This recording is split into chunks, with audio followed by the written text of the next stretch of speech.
তিনি আমার জন্মদাতা পিতা, ওই যে কোণারে বসে দেখছেন।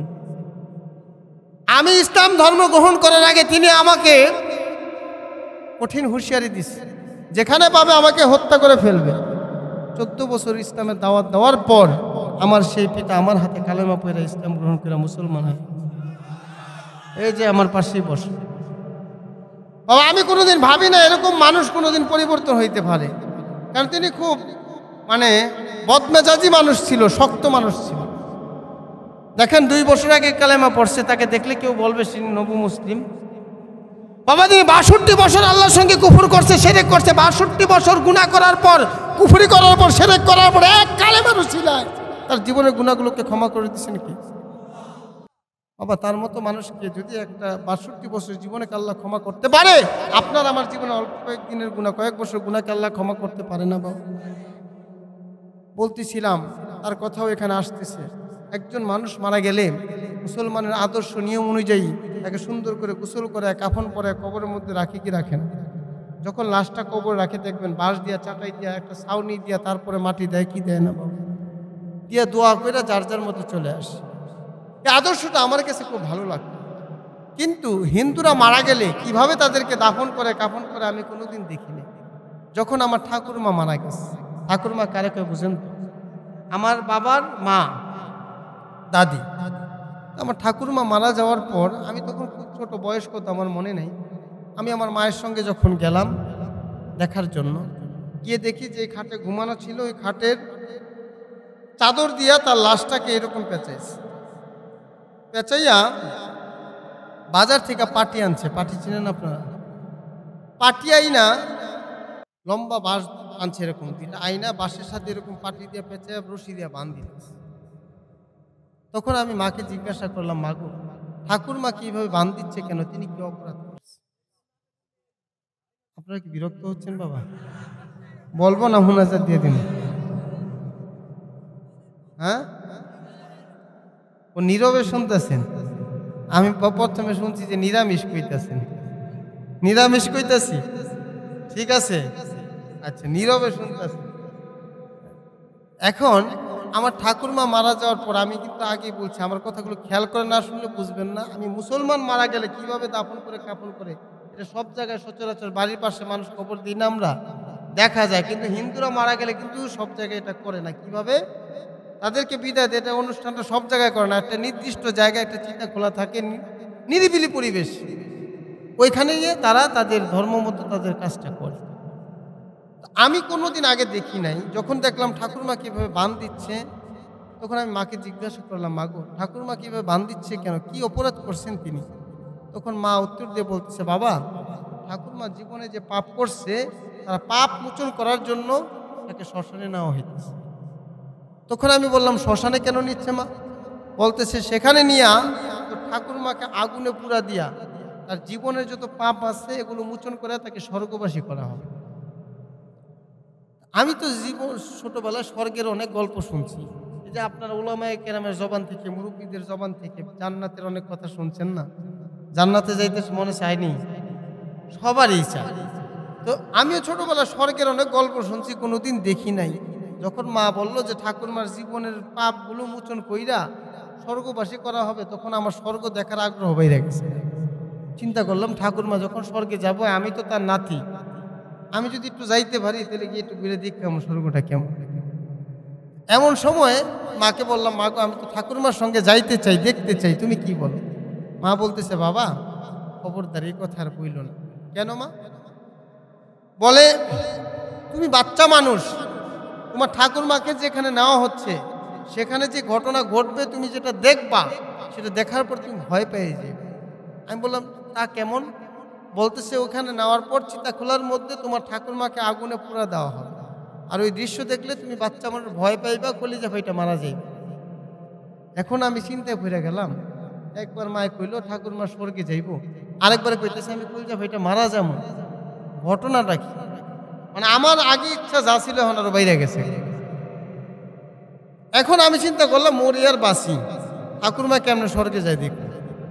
মইরা গেলে মইরা যাবো, বাচ্চা থাকলে বাচ্চাই দেখো, কিন্তু আজকে দেখতে হইব কি হয় সেখানে। যখন লাশটা নিয়ে আগ্রহ বাইরে গেছে, লাশটা নিয়ে যখন শ্মশানের দিকে যাইতেছি, সবাই কান্নাকাটিতে ব্যস্ত, তখন আমি ছোট মানুষ দৌড় দিছি পিছন পিছন। এখন কিছু দূর গিয়ে দেখি লাশের উপরে খই মুড়ি চিরা, 5 পয়সা 10 পয়সা তখন ছিল, এখন নাই, বিলুপ্ত হয়ে গেছে। দেখছেন না আপনারা? খই মুড়ি চিরার সাথে মিলাইয়া এরকম ভাবে লাশের উপরে ফিক্কা দেয় আর মন্ত্র পড়ে, বল হরি বলা, বলো হরি। খাইতে কয় না, হইতে কয়, খুইতারি না। মন্ত্র জানি, অর্থ জানি না বাবা। আমার যদি জিজ্ঞাসা কালেমা লা ইলাহা ইল্লাল্লাহ অর্থ কি কইতারি, কিন্তু হরে কৃষ্ণ হরে রামের কি অর্থ আমি জানি না। আমার বাপে জানে কিনা সেটাও জানি না, কিন্তু হেরাও কইছে, আমিও কইছি।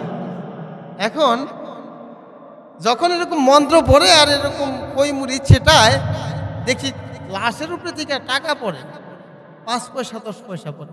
তখন সারাদিন কাইন্দা বাপের কাছে 5 পয়সা পাই না, আর এখন দিয়ে লাশের উপরে থেকে টাকা পড়ে। আমি তো খুশি, মনে মনে কই ঠাকুর মা আরো আগে মরল নাকি, স্বর্গে যখন যাইব আর আগেই যাইতো। কারণ যেখানে কান্নাকাটি করে 5 পাই না, ওই জায়গার মধ্যে অনর্গল টাকা পড়তেছে।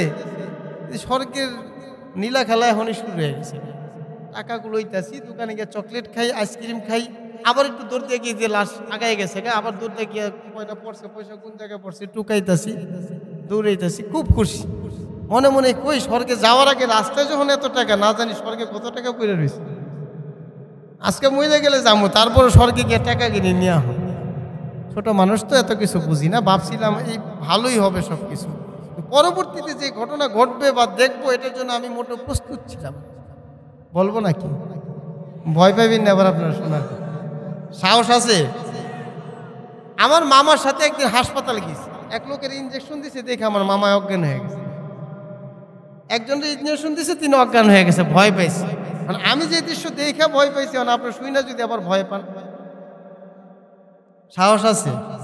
তাইলে শ্মশান পর্যন্ত যাওয়ার পরে দেখলাম আমার ঠাকুর মাকে একটা রুমের মধ্যে নিয়ে কোনো রকম গোসল করাইয়া একটা সাদা কাপড় দিয়ে এরকম পেঁচাইছে, পেঁচাইয়া টেচাইয়া চিতা খোলা চিনেননি আপনারা? মানে একটা লাকড়ির চুলা, এটা চিতা খোলা বলে, আগেই সাজানো ছিল, ওইখানে লাশটাকে এইভাবে রাইখা আরেকটা লাঠির মধ্যে এরকম ভাবে তেনা পেঁচাইছে। আমি গল্প কইতাছি, যে কামটা ঘটাইছে আমার পাশে বই রয়েছে। আপনারা আজকে শুধু গল্প শুনবেন না, যে কামটা ঘটাইছে ও পাশে বই রয়েছে। আগুন দেয়, এরকম লাঠির মাথার মধ্যে আগুন ধরাইয়া দেখলাম আমার বাবা, পাশে আমার কাকা, দুইজনে মিল্লা আমার ঠাকুরমার মুখের মধ্যে এইভাবে আগুন দিয়ে যাতা দিতেছে। তখন আমি চিন্তায় পড়ে গেলাম, যেখানে একজন সন্তানের কাছে মার চেয়ে আপন দুনিয়া তার কেউ আছে বাবা? আছে নাকি? মার চেয়ে আপন তো দুনিয়াতে কেউ নাই। সেই মায়ের মুখে তার সন্তান কেন আগুন দিচ্ছে? আমি আশ্চর্য হয়ে গেলাম, কারণ জীবনে এর আগে তো কোনোদিন দেখি না। 5 বার 7 বার আগুন দেওয়ার পরে সাদা মুখটা একেবারে কালো হয়ে গেছে। আমার ঠাকুরমা খুব সুন্দর ছিল, কারণ তিনি কখনোই মানে বিল্ডিংয়ে থাকতেন, ঘর থেকে বের হইতে দেখি নাই, এবং সবসময় ঘুমটা দিয়ে থাকতেন। খুবই সুন্দর ছিলেন। সাদা মুখটা যখন কালো হয়ে গেছে, ভাবলাম এ পর্যন্ত শেষ, কিন্তু না, একটু করে দেখলাম চিতা খোলার নিচের দিকে যখন আগুনটা ধরায় দিছে, শরীরের উপরে যে কাপড়টা ছিল, এই কাপড়টা আগুনের তাপে পুড়ে গেছে। পুড়ে যাওয়ার পর ঠাকুরমার দেহটা চিতা খোলার মতো উলঙ্গ।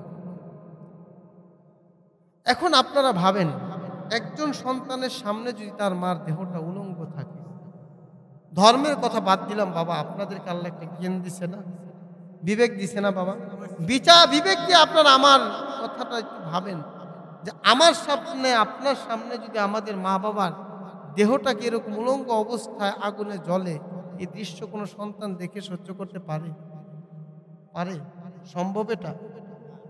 আমি চিন্তা করতেছি, আজকে আমার ঠাকুরমা মারা যাওয়ার পর যেইভাবে আমার বাবা তার মুখে আগুন দিল এবং তার গায়ে আগুন ধরে দিছে, দেহটা উলঙ্গ অবস্থায় ঠাকুরমার পড়ে আসছে, একদিন যখন আমার মা মারা যাবে, ধর্মের নিয়ম যদি এইটা হয়, আমার মার বেলায় তো এরকম হবে, হবে কি হবে না? ঘটনা এরকমই হয়েছে, মারা যাওয়ার পরে একই ঘটনা ঘটাইছে। আমার ভিতরে বিবেক নাড়া দিছে, যেই মার চেহারা একদিন না দেখলে আমি রাত্রে ঘুমাইতে পারি না। আমি যখন ছোট ছিলাম, আমার বাবার সাথে মামার জন্য মেয়ে দেখার জন্য চৌধুরী বাড়ি, আর আমাদের বাড়ি ছিল শিবু মার্কেট জামতলা এলাকায়। তিনি মেয়ে দেখতে গেছি চৌধুরী বাড়ি, মানে একটু দূরে, অনেক রাত্র। আমার এখনো স্মরণ আছে, আমার বাবার স্মরণ আছে কিনা জানি না। রাত্র হয়ে গেছে বেশি, এজন্য এখন তো গাড়ি করে পাওয়া যায়, তখন শহরেও গাড়ি পাওয়া যেত না সচরাচর। তখন সিদ্ধান্ত হয়েছে যেহেতু রাত্র বেশি, আজকে বাসায় যাবে না, সবাই এখানে থাকবে। তো আমার কথা হয়েছে আমি মাকে না দেখে, মার সাথে ছাড়া আমি কোথাও থাকবো না। রাতের 12টা 1টা বাজে আমি এমনভাবে কান্না শুরু করছি, আম দে, জাম দে, কাঁঠাল দে, টাকা দে, কোনোভাবে থাকবো না। মাকে চাই, মাকে ছাড়া থাকতে পারবো না। বাধ্য হয়ে আমার বাবা তখন ওই রাত্রে আমাকে নিয়ে 12টা 1টার দিকে বের হয়ে যেইভাবে হোক আমার বাসায় আসে। আমি চিন্তা করলাম যে মার চেহারা দেখে না দেখে আমি একটা দিন দূরে থাকতে পারি না। তখন তো আমি ছোট। আমার এই মা মারা যাওয়ার পর যখন আমার চোখের সামনে আমার মার দেহটা এইভাবে আগুনে জ্বলে পড়ে ছাই হয়ে যাবে, আমি সন্তান হয়ে এটা কিভাবে সহ্য করব? তখন আমার এই আবেগ কাজ করতেছে। যখন নিচের দিকে আগুনটা ধরে দিছে, দেখি হাত পা গুলো বাঁকা হয়ে যেতেছে, টাস টাস করে শব্দ হয়েছে। শরীরের তেলগুলো যখন পড়তেছে, আগুনের তেজ যেমন আরো বাইরে যেতেছে। বাবা ওই দিনের ঘটনা, ওই দিনের কথা বয়ান করে বুঝাইতে পারবো না। তখন প্যান্ট পরতাম, শার্ট পরতাম, জর্জেট শার্ট, জিন্স প্যান্ট ভিজে গেছে। কান্না থামাইতে পারে না, দূর থেকে দেখতেছি আর কাঁদতেছি, হাউমাউ করে কাঁদতেছি আর বলতেছি, বাবা ঠাকুরমার গায়ের আগুন লাগাও না বাবা, আমি তো সহ্য করতে পারি না। ওই দিন এত কান্না করেছি আর ডেকেছি বাবাকে, কিন্তু কেউ আমার কথা শোনে না। হাউমাউ করে কান্দি আর তাকায় তাকায় দেখি চোখের পানি থামাইতে পারি না। আর মনে মনে ভাবি আজকে যেই ব্যবহার ঠাকুরমার সঙ্গে করা হচ্ছে, আমার মা মারা যাওয়ার পর এই ব্যবহার করা হবে, আমি তো এটা সহ্য করতে পারবো না। আমি কি করব? আমার চোখের সামনে মার চেহারাটা ভাসিয়া গেছে। আমার ভাইরা হাউমাউ করে কাঁদতে কাঁদতে হঠাৎ করে বিকট একটা আওয়াজ হলো, সম্ভবত মাথার মগজ অথবা নাভিটা ফুটে গেছে। ভয়ঙ্কর একটা আওয়াজ হলো, আমি ভয় পেয়ে গেলাম, চিৎকার মেরে শ্মশানের মধ্যে পড়িয়া গেছি। আমার কোনো হুঁশ নাই। হুঁশ ফিরে আসার পর তাকায় দেখি ঠাকুরমাকে আর দেখা যায় না, তার কোনো চিহ্ন নাই। আগুনে জ্বালাইয়া পুরাইয়া ধুয়াইয়া মুছে পানিতে ভাসাইয়া দিছে। ওই যে চিতার মধ্যে তাকে পোড়া হয়েছে, পোড়া দেওয়ার পর বাবা মাকে বলতেছে, এটা তোর ঠাকুরমার স্থান, এখানে এসে তুই সবসময় প্রণাম করবি, ঠাকুরমাকে স্মরণ করবি, এখানে প্রণাম করলে তোর ঠাকুরমার আত্মা শান্তি পাবে। কিন্তু আমার কলিজার মধ্যে আগুন জ্বলতেছে, এটা আমি কি দেখলাম? তখন আমি বাবাকে প্রশ্ন করলাম, বাবা তোমাকে তো ডাকলাম আর বললাম ঠাকুরমার গায়ে আগুন দিও না বাবা, তুমি তো আমার কোনো কথা শুনলা না, মানলা না, তোমার কি কোনো মায়া লাগে না বাবা? তখন বাবা বলে, কি করবো, এটা ধর্মের নিয়ম, মানতে হবে, কিছু করার নাই। তখন যদিও ছোট ছিলাম, মনে মনে সিদ্ধান্ত নিলাম, বাবা তুমি সন্তান হয়ে তোমার মায়ের মুখে আগুন দিতে পারো, তোমার চোখের সামনে তোমার মার দেহটা আগুনে জ্বলিয়া পুড়িয়া ছাই হইয়া যায়, এটা তুমি সহ্য করতে পারো বাবা? আমি তো পারবো না, আমি কি করব বলিয়া দাও। তখন বাবা বলে, কি করবে, এটা ধর্মের নিয়ম, মানতে হবে, কিছু করার নাই। তখন আমি বলেছিলাম যে ধর্মের নিয়ম হয় সন্তানের হাত দিয়া মায়ের মুখে আগুন দেওয়া, এমন ধর্মকে আমি মানি না। সেই ছোটবেলা থেকে ধর্ম নিয়ে রিসার্চ করতে করতে বড় হইলাম। কোরআন শরীফ খুলিয়া দেখলাম এক জায়গার মধ্যে লেখা, ইন্নাদ্দীনা ইনদাল্লাহিল ইসলাম, আল্লাহর কাছে একমাত্র মনোনীত ধর্মের নাম ইসলাম। বাবা কোনো সন্দেহ আছে? কোরআনের মধ্যে কোনো সন্দেহ আছে? সময় সংক্ষেপ, মুনাজাত হবে বাবা, তার আগে একটা কথা বলি, কোরআনে কোনো সন্দেহ আছে? ভারতের একজন হিন্দু পণ্ডিত, 70,000 হিন্দুরা যাকে ধর্মীয় নেতা মানত, নাম ছিল শিবশক্তি মহারাজ। কি নাম?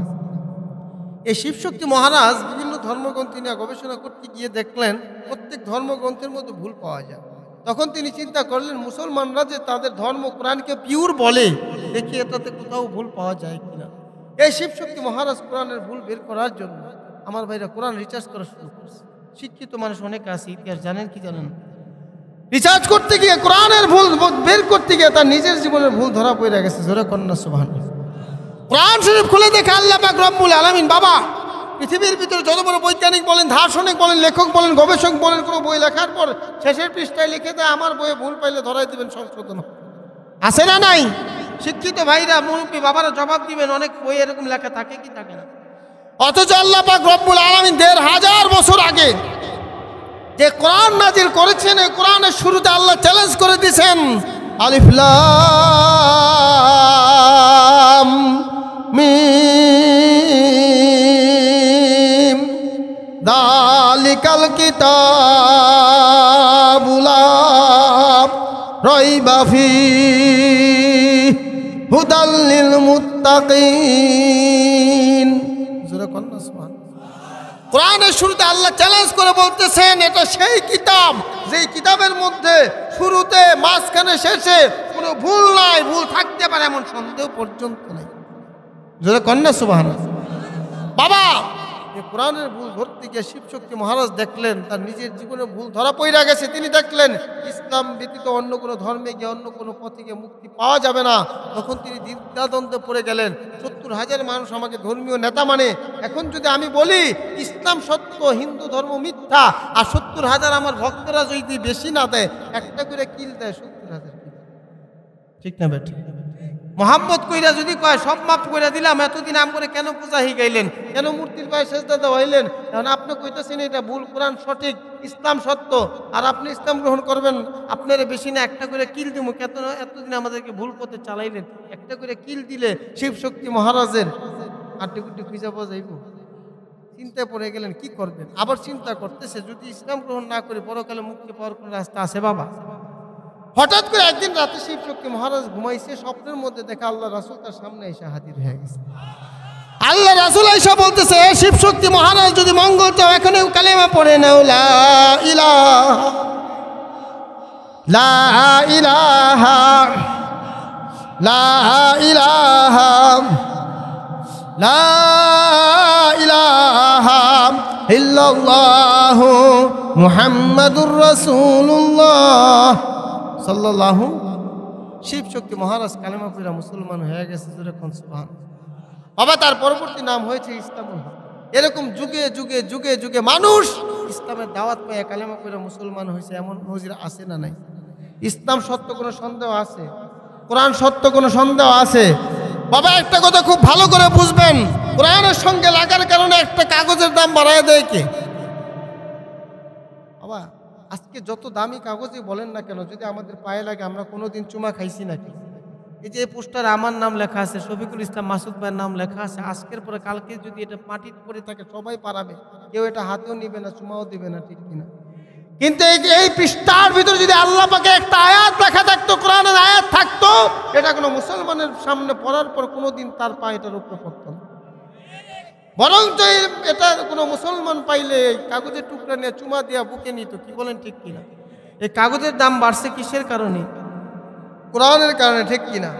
বাবা, এই দামি চেয়ার আমাদেরকে বসাইছেন, এই চেয়ারের কোনো দাম নেই। যদি একটা কম দামি কাঠ দিয়ে একটা কোরআনের রেহাল বানানো হয়, ওই রেহালের সঙ্গে পাটা লাগলে আমরা 10 বার চুমা খাই, ঠিক কিনা? বাবা, এই রেহালের দামটা বাড়াই দিচ্ছেন কি? একটা কোরআন শরীফের সাধারণ একটা গিলাপ যদি 10 টাকা গজের কাপড় দিয়েও কেউ বানায়, বাবা আমার এই পোশাকটা যদি 500 টাকা গজ হয়, এই কাপড়টা আজকে পড়ছে, ময়লা হয়ে গেলে কালকে আমি ফালাই দিব ডাস্টবিনের মধ্যে। কিন্তু কোরআনের গিলাপ যে কাপড় দিয়ে বানানো হয়, এটা যদি 20 টাকা 50 টাকা গজেরও হয়, এই কোরআনের গিলাফের হওয়ার কারণে এটা পায়ে লাগলে আমরা সবাই চুমু খাই, বুকে নিই, ঠিক কিনা বাবা? এখন আপনারা সাধারণ জ্ঞানে বুঝবেন, এই কোরআনের সঙ্গে লাগার কারণে যদি একটা কাগজের দাম বাড়তে পারে, কাপড়ের দাম বাড়তে পারে, কাঠের দাম বাড়তে পারে, ওই কোরআন অনুযায়ী যদি আপনার আমার নিজের জীবনকে পরিচালনা করি, আপনার আমার দাম দুনিয়া আখিরাতে বাড়াই দিবেন কে? জোরে বলেন, আরো জোরে। সন্দেহ আছে বাবা? একটা কাঠ আর কাগজ আর কাপড়ের দাম যদি আল্লাহ বানাইতে পারে, আপনার আমার জীবনের দাম বাড়াইতে পারে না? পারে। এই জন্য ভাইরা, আমরা নিজের জীবনকে কোরআন অনুযায়ী চালাইতে রাজি আছি। কোরআনের মধ্যে কোনো সন্দেহ আছে? নাই। তাহলে যেহেতু নাই, অল্প সময়ের জন্য আজকে তওবার নিয়তে অল্প সময়ের জন্য সবাই একটু মাথাটা নত করবো। আমিও করবো, আপনারাও করবেন। চক্ষুটা বন্ধ করবেন। এজন্য যখন আমরা আল্লাহর কাছে তওবা করবো, মুনাজাত দিব, মুনাজাতের আগে সবাই মাথাটা নত করেন। বাবা, যে জায়গাটা নিচু থাকে সেই জায়গায় বৃষ্টির পানি গিয়ে জমা হয়, ঠিক যে বান্দা আল্লাহর কাছে নত হয়ে যায়, আল্লাহ পাকের রহমতের বৃষ্টি বান্দার প্রতি পড়ে যায়। এই জন্য সবাই আমরা একটু মাথাটা নত করে দিই, মনে মনে খেয়াল করি এখন আমার জমিদারি নাই, আমার নেতাগিরি নাই, আমার টাকা নাই, পয়সা নাই, ছেলে নাই, মেয়ে নাই, কেউ নাই, এখন আমি আল্লাহর গোলাম, আমি আল্লাহর কাছে মাথা নত করে দিলাম। এখন আমি মনে করব আমি সবচেয়ে বড় অপরাধী, আমার জীবনে অনেক অপরাধ করে ফেলেছি, মাথাটা নত করব। এমনভাবে একটা জজের সামনে আসামি যেইভাবে গিয়ে দাঁড়ায় মাথা নত করে থাকে, ওই রকমভাবে আল্লাহর কাছে আমরা সবাই মাথা নত করব। নত করে দুইটা চোখের পানি এখন আমরা ছেড়ে দিব। আখিরি মুনাজাত, রাত্র যত গভীর হয় বান্দার আল্লাহ তত বান্দার নিকটবর্তী হয়ে যায়। আমি আজকের মাহফিলের শুরুতে ছোট্ট একখানা আয়াত পাঠ করেছি বাবা। আল্লাহ পাক রব্বুল আলামিন বলেন, ফারিকুম ফিল জান্নাতি ওয়া ফারিকুম ফিস সাঈর। মৃত্যুর পরে মানুষ দুই দলে বিভক্ত হয়ে যাবে রে বাবা। একদল মানুষ হবে জান্নাতি, আর একদল মানুষ হবে রে জাহান্নামী। কিন্তু কে জান্নাতে যাবে আর কে জাহান্নামে যাবে জানি না, কিন্তু একটা কথা মনে রাখিও, আমার আল্লাহ বলেন, ইয়া ইবাদিয়াল্লাযীনা আসরাফু আলা আনফুসিহিম লা তাকনাতু মির রাহমাতিল্লাহ। আল্লাহ বলে, বান্দা তুমি যত বড় গুনাহ করো না কেন, যখন আমি আল্লাহর কথা স্মরণ করে চোখের পানি ফেলায় কানবি আর বলবি, মাবুদ গো আমি বুঝি নাই, গুনাহ করে ফেলাইছি। আল্লাহ বলে, বান্দা তোর গুনাহ যত বড় হোক না কেন রে বান্দা, তুই যখন আমি আল্লাহর কাছে নত হইয়া চোখের পানিটা সারিয়া দিয়ে কানবি আর বলবি, মালিক আমি বুঝি নাই আল্লাহ, তুমি আমাকে মাফ করে দাও। আমার আল্লাহ বলেন, লা তাকনাতু মির রাহমাতিল্লাহ। আল্লাহ বলেন, বান্দা তুমি এটা মনে করিও না, তুমি অনেক গুনাহ করিয়া ফেলাইছো, আমি তোমাকে মাফ করব না। বরং আল্লাহ বলে, বান্দা আমি মাওলা বড় দয়ারে মাওলা, আমি মাওলা বড় মায়ারে মাওলা। আল্লাহ বলে, বান্দা আমি আল্লাহর রহমত থেকে নৈরাশ হইও না। আমার ভাইরা, আমাদের মধ্যে এমন কোনো মানুষ নাই যে জীবনে গুনাহ করে নাই। আমি তো মনে করি এখানে যত মানুষ আছে সবচেয়ে নিকৃষ্ট গুনাহগার হইলাম আমি। আমার মতো গুনাহগার এই মাঠে আর কেউ নাই, কেউ নাই। আমার ভাইরা, আমার কবরে আপনারা কেউ যাবেন না, আপনাদের কবরেও আমি যাব না। আমাদের সকলের কবরে যার কবরে তাকেই যেতে হবে রে বাবা। কিন্তু জানিয়ে রাখেও, নিঃশ্বাসের কোনো বিশ্বাস নাই, এক সেকেন্ডের কোনো ভরসা নয়। আজকের মাহফিলে দুই চোখের পানি ফেলে কান্দ আর বলো, মালিক আমি তো বুঝি নাই, গুনাহ করিয়া ফেলাইছি গো আল্লাহ। আমার ভাইরা, চোখের পানি সারা জাহান্নামের আগুন ঠান্ডা হবে না। কান্না কিন্তু আসতে চায় না, অনেকেরই কাঁদতে মনে চায় না, কিন্তু মনের বুঝাও রে মন, জীবনে যখন গুনাহ করলাম তখন তো গুনার জন্য অনুতপ্ত হইতে বললি না। আজকে যখন কাঁদতে চাই তখন মন তুই কেন বাধা দেস? আমার ভাইরা, যেহেতু কবরে ভাইও যাবে না, বন্ধুও যাবে না, ছেলেও যাবে না, মেয়েও যাবে না, স্বামীও যাবে না, স্ত্রীও যাবে না, পাড়া প্রতিবেশী যাবে না। এই জন্য কবরে গিয়া যতই তুমি আর আমি কান্দি কোনো লাভ নাই। অথচ এই মাঠের মধ্যে যদি এক ফোঁটা চোখের পানি ফেলে আজকে কাঁদতে পারো। অনেকের চোখে এইটা ভেবে পানি আসে না যে কত মানুষ আছে, দেখবে কি মনে করবে।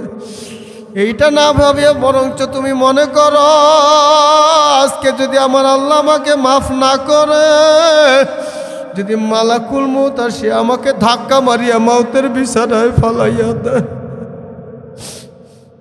আমার এই লজ্জা, আমি যখন গুনাহ করেছি তখন লজ্জা লাগে না, এখন কান্না করব কেন লজ্জা লাগে রে বান্দা? বরঞ্চ তুমি যখন পাগলের মতো হাউমাউ করে কান্না শুরু করবা, অনেক মানুষের চোখের পানি আসতে চায় না, যদি পানি আসতে নাও চায় তারপর ওয়াও ওয়াও করে একটা আওয়াজ দাও। কান্না না আসলেও কান্নার ভান করে চেষ্টা করো। আমার আল্লাহ তাকায় রইছে, দেখতেছে তোমার আমার দিলের খবর মাওলা জানে। আমার ভাইরা, একটা বাচ্চা শিশুর যখন পেটে খিদা লাগে ও মাকে মা বলিয়া ডাকতে পারে না, বলে বাচ্চা কান্না শুরু করিয়া দেয়, তখন মা বুঝিয়া যায় আমার সন্তানের পেটে খিদা লাগিয়া গেছে।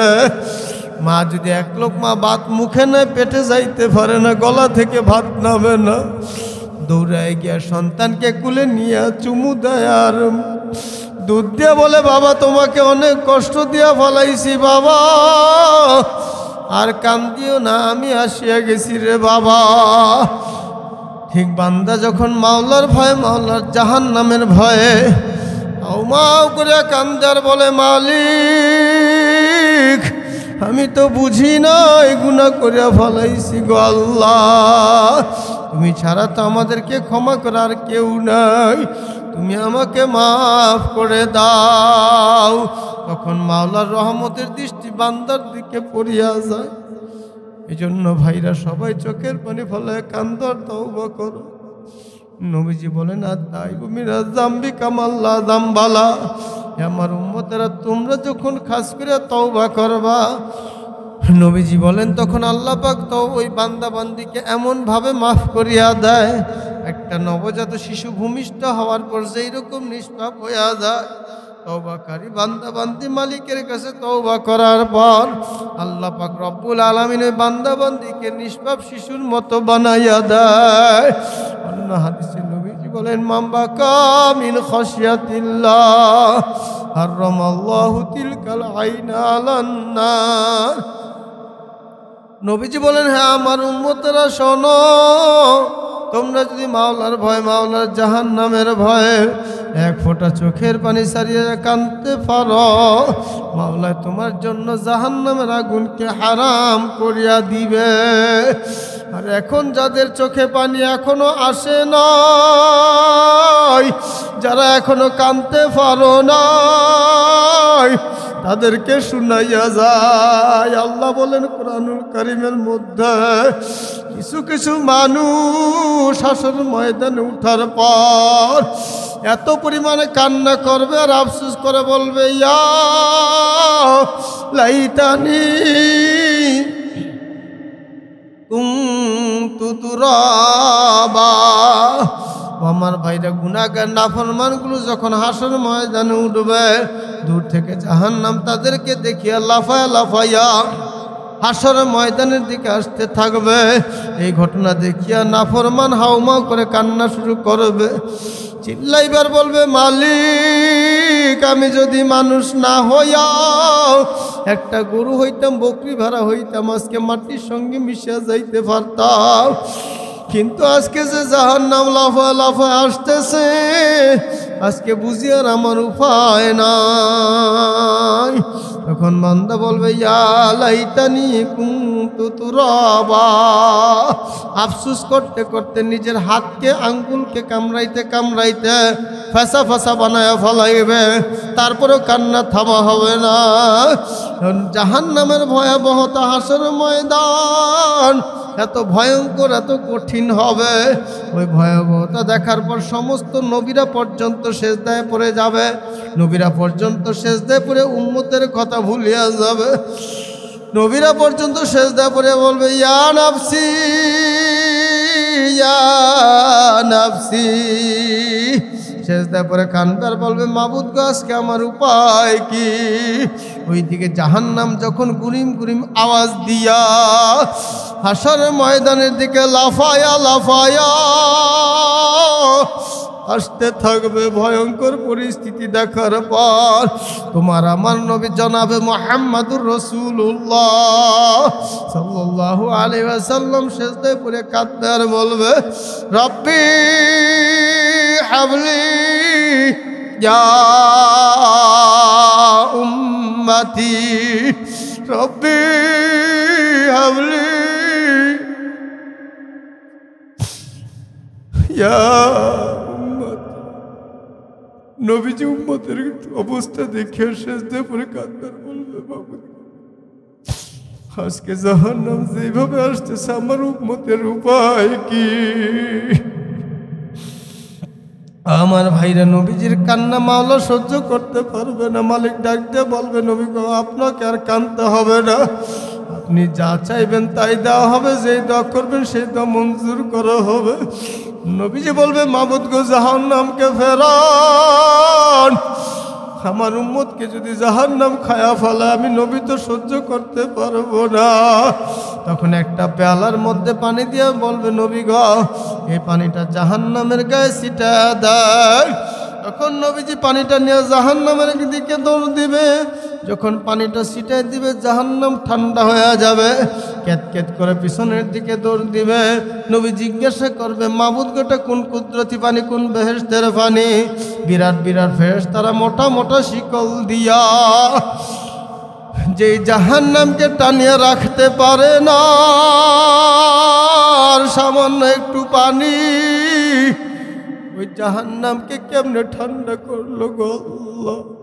তখন আল্লাহ বলবে নবী এটা কোনো সাধারণ পানি না, এটা আমার বান্দারা যখন গুনাহ করার পর জাহান্নামের ভয় চোখের পানি ফলাইয়া কেঁদেছে আর বলেছে রব্বানা যালামনা আনফুসানা ওয়া ইল্লাম তাগফির লানা ওয়া তারহামনা লানাকুনান্না মিনাল খাসিরিন।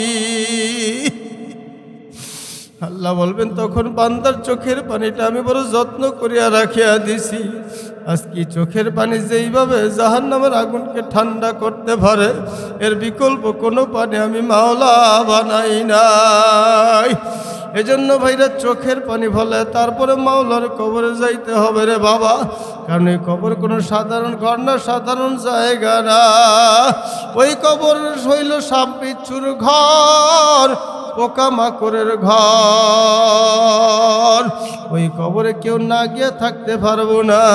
কবরে যাওয়ার পর তিনটা প্রশ্ন করা হবে, মার রব্বুকা মান দীনুকা মান নাবিয়ুকা, তোমার রবকে, তোমার দিন কি, তোমার নবীকে।